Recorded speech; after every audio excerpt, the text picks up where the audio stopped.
At Edgar Allen, we have worked, I believe, and I'm going to get this count wrong, but I went and looked this morning and I think that I'm pretty accurate. I believe we've worked with 13 venture growth and private equity firms over the past 3 years. And that started pre-pandemic with Accel through Webflow. They were one of the first funders of Webflow.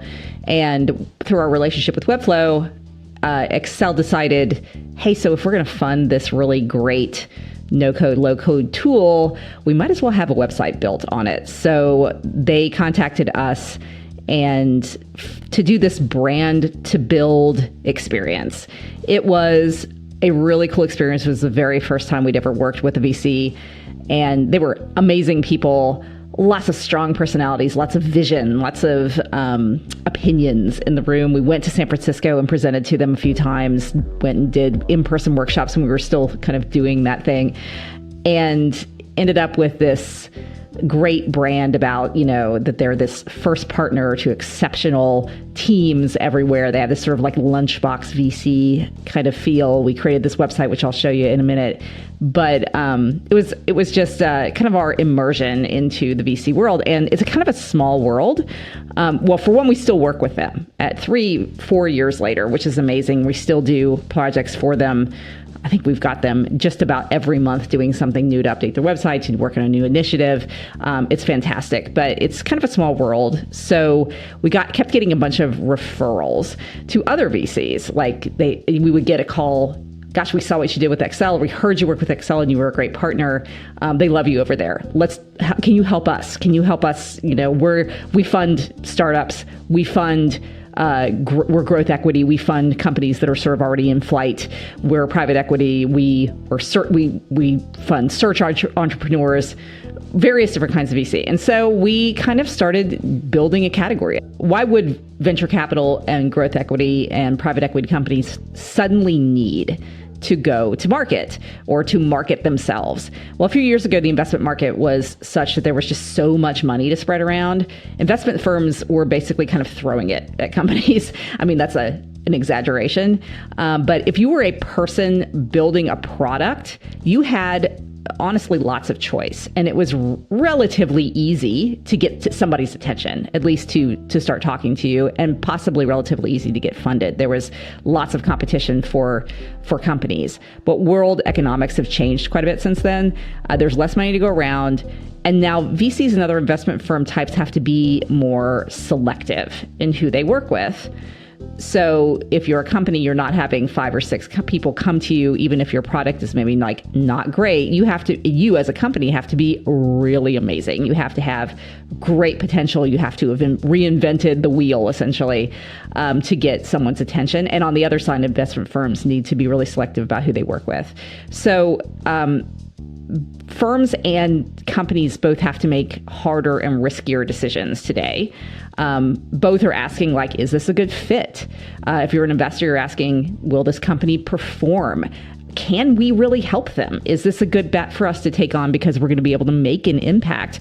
And if you're a founder or an entrepreneur or a business leader, depending on what stage your company is in, you're asking yourself, do I want to give up some control of my baby, this thing that I've built? Who do I want to give it up to?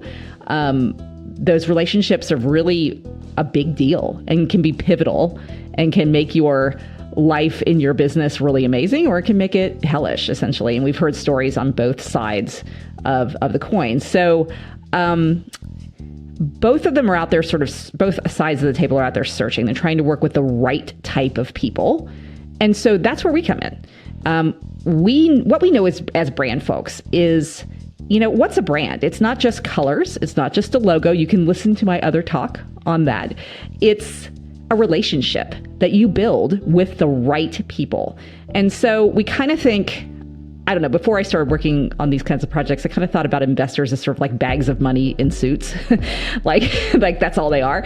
And maybe we also think of startup founders or entrepreneurs as brains that sort of spit out money in the form of life-changing ideas. But really, they're just humans that are making big business decisions on two things: the data and the story.